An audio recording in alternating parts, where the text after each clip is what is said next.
ये नाभि क्या है? वो कौन सा पर्वत था जिसमें मंथन हुआ था समुद्र का? हाँ ठीक, सुमेरु। क्या बोलते हैं? सुमेरु। नाभि क्या है? सुमेरु।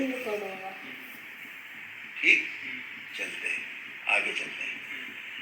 नाभि है सुमेरु पर्वत, ये नीचे अपान, ऊपर प्राण, ये देवता लगे हैं इस तरफ, और इधर दैत्य लगे हैं नीचे गंदगी में, नीचे तक दोनों तरफ से रास्ता खींची खाची हो रही है।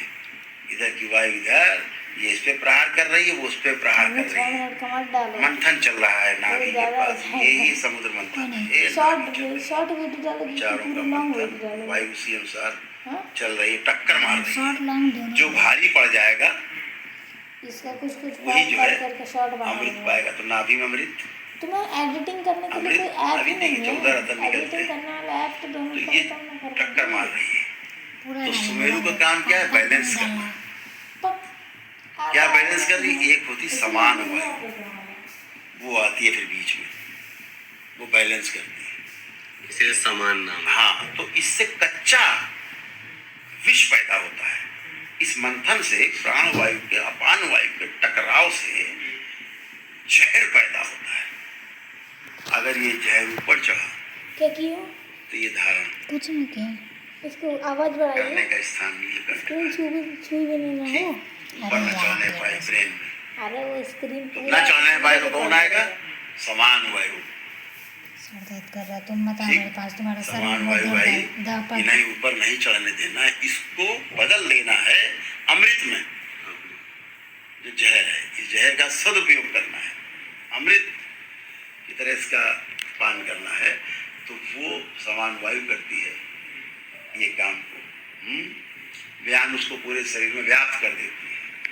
ठीक है, तो ये जो समुद्र मंथन है, ये नाभि हमारी जो है जरा सी हटती है तो पूरा दिन भर खराब हो जाता है। या तो चालू हो जाएगा पेट आपका, या भूखने लगेगी, या खाना अच्छा नहीं लगेगा, पचेगा नहीं, मन खराब रहेगा आपका। जब भी नाभि उखड़ जाए, देखिए आप कैसा हो जाता है, वो संतुलन है सुमेरु पर्वत। तो क्या चीज़ अच्छी हुई कि हमारे जब भाव विचार अच्छे होते हैं, हमारा जब मस्तिष्क अच्छा होता है, ये देव स्थान है, ब्रह्म है, तो जब ये हमारा अच्छा होता है तो इसकी जीत होती है, इसकी। और अगर ये गड़बड़ हो गया तो फिर विषय विष भेजेगा, वो सब ऊपर चढ़ेगा विष। आपकी समान वायु हट गई तो विष आपका ऊपर चढ़ेगा, और विष चढ़ने का मतलब है शरीर में बॉडी कैंसरस हो जाएगी, कैंसर व्याप्त हो जाएगा। और अगर आपकी समान वायु ठीक है, आपका कच्चा जो विष है ऊपर नहीं चढ़ पाया, नीचे से ही निकल गया मल और मूत्र पसीने से, ब्रीदिंग से, तो हरी है फिर आप अच्छे हैं। तो इसलिए मस्तिष्क का अच्छा होना बहुत जरूरी है, देव स्थान है। ठीक है, इसीलिए इधर शेष नाग है बैठे ना, वासुकी बैठे हुए हैं भगवान शिव के यहाँ पर बैठे हुए हैं। वो जहर से ही जो है जहर संचालित कर रहा है, जहर में उनको आनंद है ना, गले में लिपटे हुए हैं, क्योंकि वो ठंडक प्रदान कर रहे हैं। हमेशा जो सर्फ है नीचे ठंडा रहता है ना, ठंडक प्रदान कर रहे हैं, गले में लिपटे हुए हैं। प्रतीकात्मक है सारा जो लिखा गया, इस पर बहुत लंबा है ये। तो गुरुदेव जो मंथन में जो शेषनाग है वो कुंडलिनी शक्ति को माना है? कुंडलिनी शक्ति है, और क्या है वो शेषनाग, वो कुंडलिनी शक्ति ऊपर खींच रहा है कि नीचे खींच रहा है, ऊपर खींच रहा है कि नीचे खींच रहा है, कुंडलिनी शक्ति। कुंडलिनी शक्ति नीचे जाएगी तो दैत्यों की तरह काम करने लगता है मनुष्य, बस ऊपर जाएगी तो देवताओं की तरह काम करेगा। यही बात है। तो देव स्मृतियाँ और दैत्य स्मृतियाँ, अच्छे भाव विचार, बुरे भाव विचार, सकारात्मक या नकारात्मक। सकारात्मक देव स्मृति है, नकारात्मक दैत्य स्मृति है, इन दोनों का मंथन है।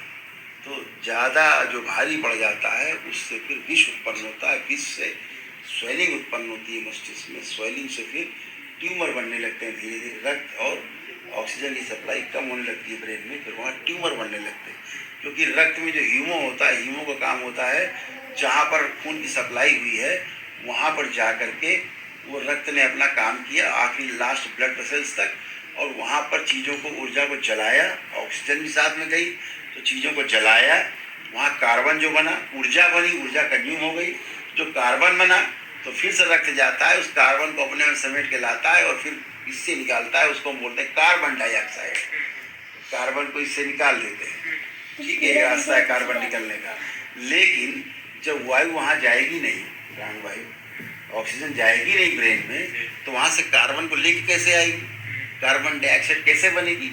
निकलेगी नहीं तो कार्बन इकट्ठा होने लगेगा, कार्बन इकट्ठा होने लगेगा तो वही धीरे ट्यूमर बन जाएगा, गांठ, और फिर वो सप्लाई रोकेगी।